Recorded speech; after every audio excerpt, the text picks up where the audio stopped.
Well, good morning.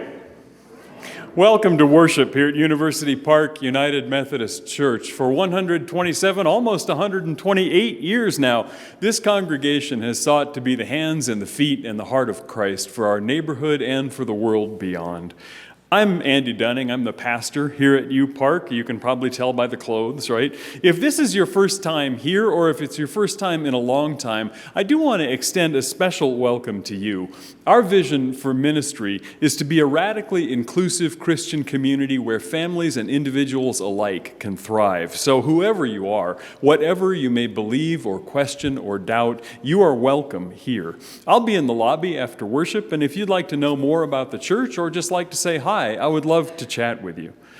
Over the past few weeks, in order to adjust to the pandemic surge that's taking place across the country, we have made some changes to our normal worship service. Usually, we take some time to get to know each other better by discussing a question that relates to today's worship theme.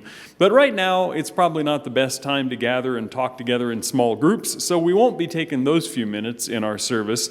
The positivity rates that we're seeing also attest to the importance of remaining masked and maintaining precautions. Our choir is on hiatus for a while for that reason, although we will continue to sing through our masks during worship. I want to thank our tech team this morning. Kathy Kelsey is taking video. Dinko Hanan is running our soundboard. Tim Coble is in charge of the PowerPoint. The video recording that these components are making together this morning will be uploaded to our YouTube channel later on this afternoon or evening so that people can watch it from home whenever they like. Now, good morning, everyone. Coming up on February 6th, if you could advance the slide, I think it's February 6th. Yes, I had the right date. February 6th, we're going to be going on a trip to Defy Trampoline Park. This is for kids of all ages. They've got some different sections so that the little 5-year-olds aren't being, bounced way up high by the high schoolers. So all are welcome. We're going to meet there at 1:30. And so we hope that you'll plan to join us if you have got some children or teenagers. The second thing that I would like to announce this morning is that a little birdie told me that we had someone with an anniversary yesterday. Ken and Crystal Neal, it was their 61st wedding anniversary, so we just like to say congratulations.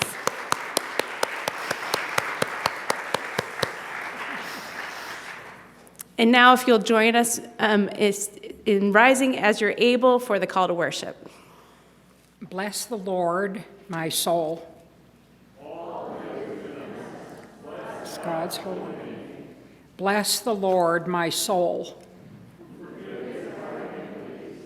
Heals our broken spirits, saves us from fear, crowns us with steadfast love, and renews our spirit like the eagles. Bless the Lord, my soul. Bless God's holy name.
Our scripture reading this morning comes from the Old Testament, the third book, Leviticus, chapter 19, verses 1 and 2, and then 9 and 18.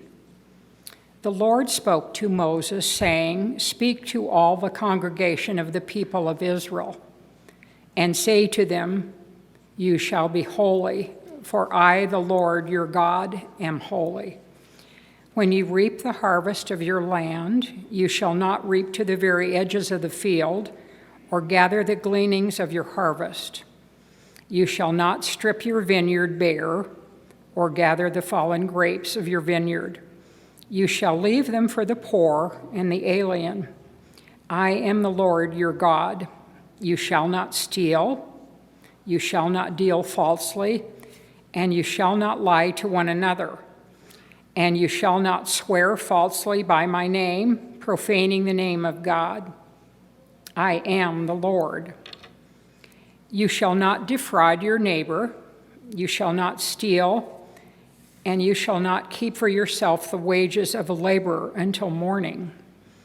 You shall not revile the deaf or put a stumbling block before the blind. You shall fear your God. I am the Lord. You shall not render an unjust judgment. You shall not be partial to the poor or defer to the great. With justice you shall judge your neighbor. You shall not go around as a slanderer among your people, and you shall not profit by the blood of your neighbor. I am the Lord. You shall not hate in your heart any one of your kin. You shall reprove your neighbor, and you will incur guilt yourself. You shall not take vengeance or bear a grudge against any of your people, but you shall love your neighbor as yourself. I am the Lord. May God bless the hearing and the understanding of these words.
So I was told this morning that I actually don't need to preach because the second coming has arrived and Hackett is with us.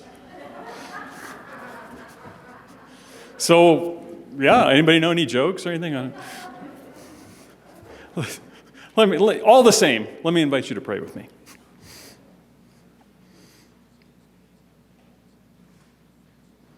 Lord, we thank you for all the ways that you are known to us in your people gathered, in our conversation, our silence, and our song. Your Spirit speaks to us. Your Spirit speaks to us through the words on the page that many have called your word, and we seek today to hear them in such a way that they might truly be a word for us. So speak to each one of us the word you would have us hear, and may the words of my mouth and the meditations of all of our hearts be acceptable in your sight. For you are our rock and our Redeemer. Amen. This past week, it hit me. 1/12 of 2022 is gone. I don't know what happened. Like 3 days ago, we were celebrating the new year, right? And suddenly January is over. I don't think it's just me. I'm hearing this from lots of people, and if I'm really honest about it, it's not actually just this month that has felt this way. Gayla reminded me this past week that as of February 1st, so like day after tomorrow, I will have been pastor here at U Park for 2 years. Now, thank you. Thank you. Well, that's the thing, right? I mean, in COVID years, that's either like a decade or 3 months. I'm not sure which. But either way, these past 2 years have been a complete blur for me. I have constantly felt like I'm just sort of back on my heels, swatting the next thing out of my face, which makes it hard to do church with any real sort of strategic intent, and it's hard to know if anything we're doing together is working here. I spent some time yesterday, though, talking with other pastors, and it does turn out that we're all feeling like this. All of our churches are facing the same kinds of challenge. And none of us learned in seminary how to do ministry during a time of pandemic. We're all sort of just trying to cope as best we can, which I guess is some comfort, although it would be better if we weren't having all these crises at all.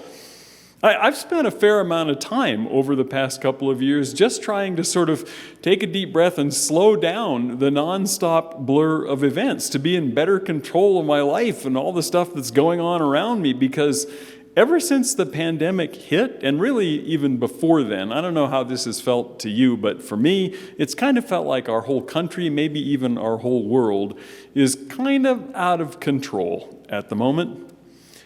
And I don't know about you, but when I start thinking this way, when I start feeling that kind of out of controlness, my first instinct is to get hold of my schedule, right? Focus my life, to do better time and task management. Gayla's laughing because she knows this is true. So I'm looking for that space that I can find, that space I need to breathe and to step back and to reflect on things and to be more strategic about my work and take what I'm doing in order and accomplish things one by one. I think that our society is sort of obsessed with productivity and control, and I will admit that I have pretty much bought into that entire mythos. Plan your work your plan. Failing to plan is planning to fail. What gets scheduled gets done, right? All that stuff. We've all heard this, and there is certainly nothing wrong with it as far as it goes. If I didn't plan my weeks and my days, I would never make any progress. I would just sort of be permanently back on my heels, swatting the latest crisis out of my face.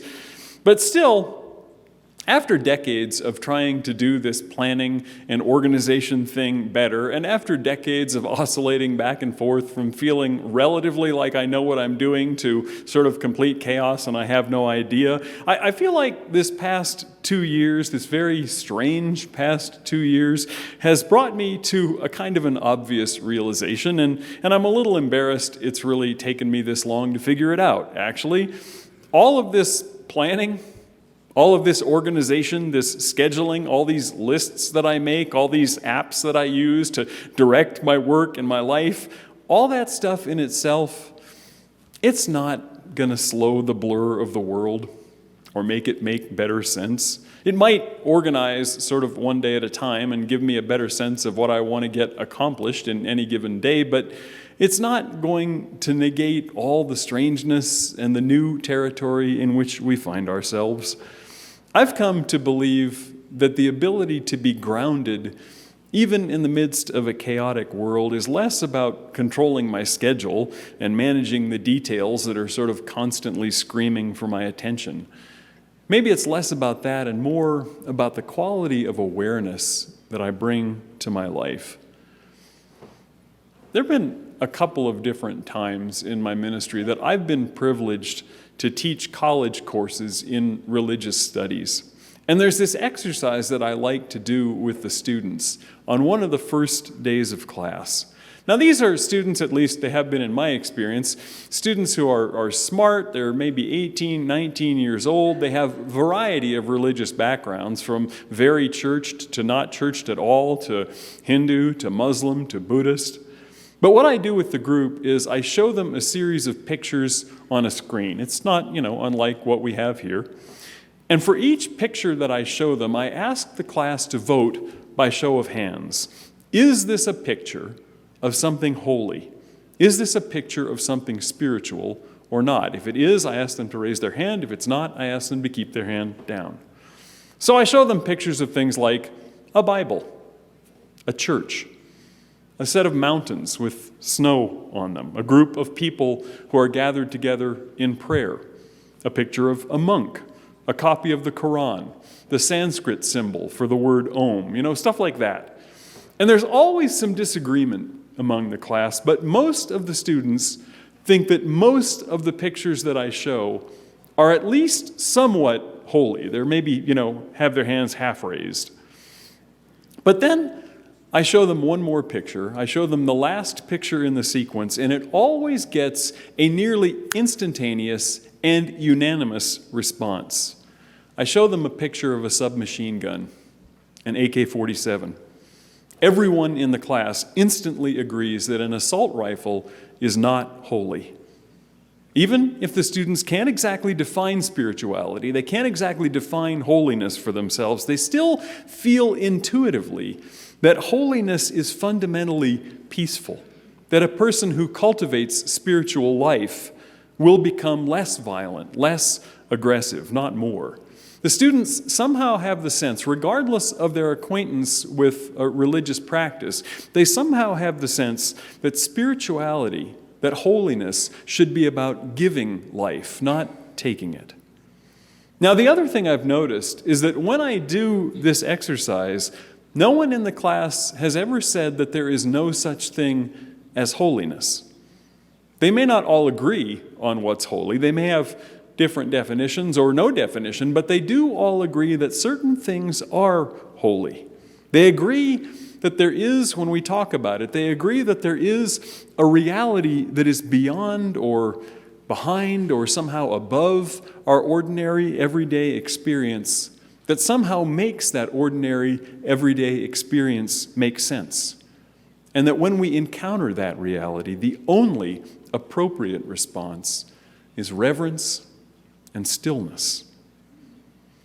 Now see, I think those students are right. I think that there are moments, no matter how chaotic life gets, there are moments, and they often take us by surprise, when suddenly we seem to be looking straight into the heart of some great secret that has been right in front of us the whole time. And it's only a secret because we don't normally see it. And when we do see it, we find ourselves in that sacred time that goes beyond time, that stops time, and goes beyond words. I'd describe it from my own Christian background as the sudden awareness, the sudden sense of being in the presence of God. Now, of course, we're always in the presence of God, but mostly we don't notice, not until those moments.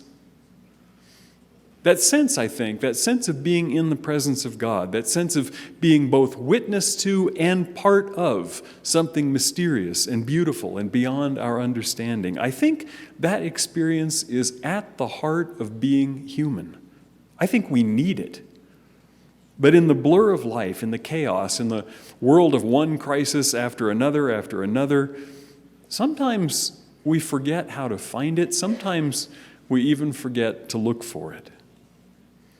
Now, this passage that Marilyn read for us a few minutes ago from the 19th chapter of Leviticus, it contains lots of moral marching orders. I'm sure you noticed. Don't lie, be fair, leave some crops in the field for people who are hungry, love your neighbor as yourself, pay people right away if they've done some work for you, don't steal, don't cheat, don't speak badly of others. All these things, I'm sure we'd agree, they're all good ideas, right? And they're good ideas no matter what your religion is. They're good ideas whether you're a Christian or a Buddhist or a Jew or a Muslim or an atheist. That stuff doesn't matter. They're still good ideas. But what I find most interesting about that passage is not the moral rules themselves, but rather the reason that's given for keeping those rules. Leviticus tells us that we are to be holy because God is holy. We are called to holiness. We are called to live peaceably in ways that give life to the world rather than taking from it.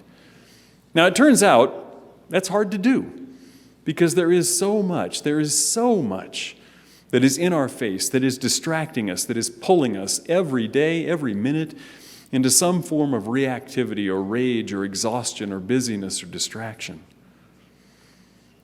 There's a marvelous writer and teacher on Christian spiritual life whose name is Cynthia Bourgeault. Maybe you've read some of her work.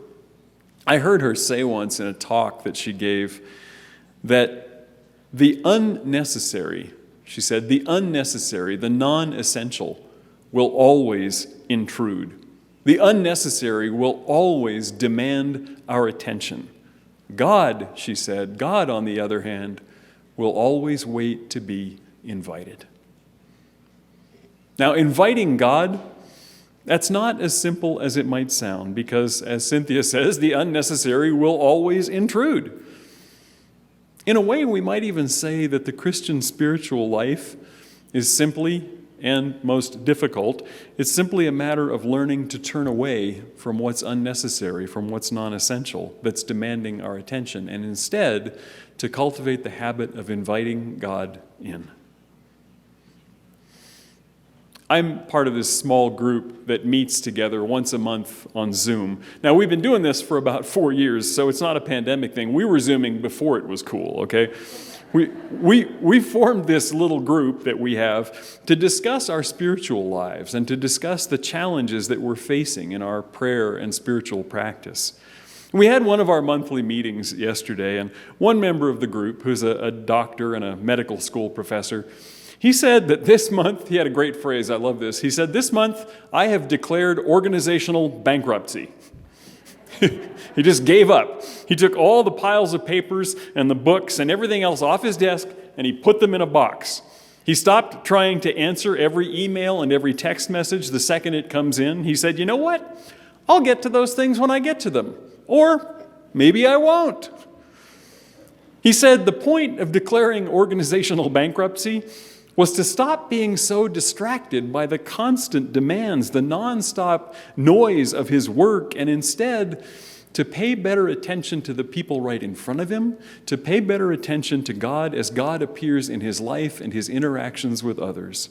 Now, he still has to keep up with professional obligations, of course, he knows that.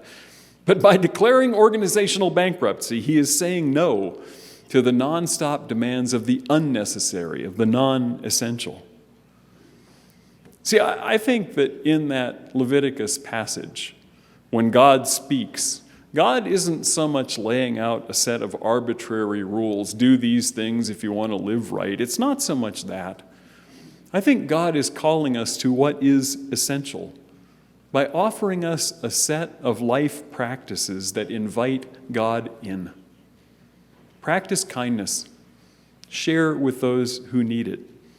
Tell the truth. Treat people fairly. Cultivate right relationship with everybody. As we practice those things, we invite God to be present in our relationships with others and with all of creation. And as we do so, I think slowly we begin to get better at recognizing the presence of God everywhere. We begin to take part in those holy moments more and more frequently. I think that if we can build the habit of consistently making that invitation to God, then we will begin to realize, in however small a way, we will begin to realize that everything in the world, every second of life, every dust mote, every rock, every breath, every crumb of bread and drop of wine, it is an offering of love from God to us. And we'll see that God is present and will always be present, loving and self-giving, until the world is transformed, until that long moral arc of justice in the universe has finally arrived. The long moral arc of the universe has finally arrived at the justice toward which it has bent from the beginning. Now, I believe that the reason for that commandment, being holy because God is holy, is actually pretty simple. As we cultivate holiness, as we cultivate the awareness of being in God's presence, we begin to become more truly the people that God created us to be. We begin to more truly be ourselves. Once we learn to stop our rushing minds, easier said than done, I know. Once we learn to stop our overcommitment from driving us into the next thing, the next involvement, the next demand, the next emergency, the next reactive stance, we begin to learn to pay better attention to God, who's been right there in front of us the whole time. In our attentiveness, in the lives that we will live because of it, God's holiness becomes more clearly present in and through us to a world that so deeply, profoundly needs it. In that attention, that ability to pay attention to the God who is right in front of us, inviting us and waiting to be invited. In that attention, we can embody God's self-giving love for the world. We can take part in that flow of giving and receiving that's going on around us all the time. Now, we can always say no to this. God waits to be invited, and God is infinitely patient.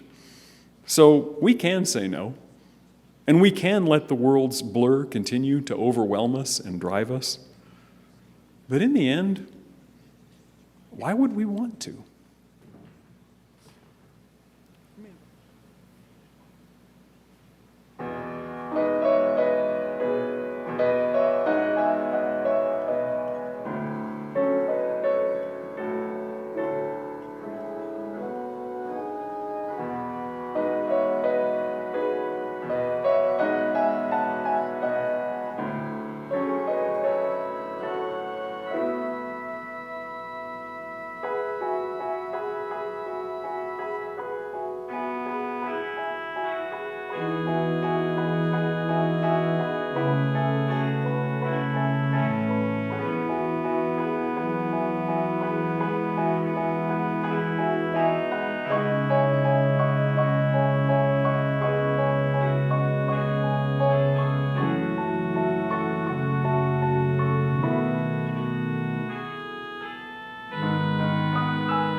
want to share with you my excitement this morning about some of the stuff that's going on in our children, youth, and family ministry under Patricia's direction. I'm really grateful for the work that she's putting in and the support that she's getting from the families who are participating. So today we are getting our confirmation class underway. Patricia and I will be with the confirmands, which is just delightful. We have, like 5 people in our confirmation class this year. That's a good thing. Coming up, we're also going to, well, as you heard, next week, instead of confirmation class, we're going to go to Defy Trampoline Park because, trampoline park. So, yeah, we're going to go and do that.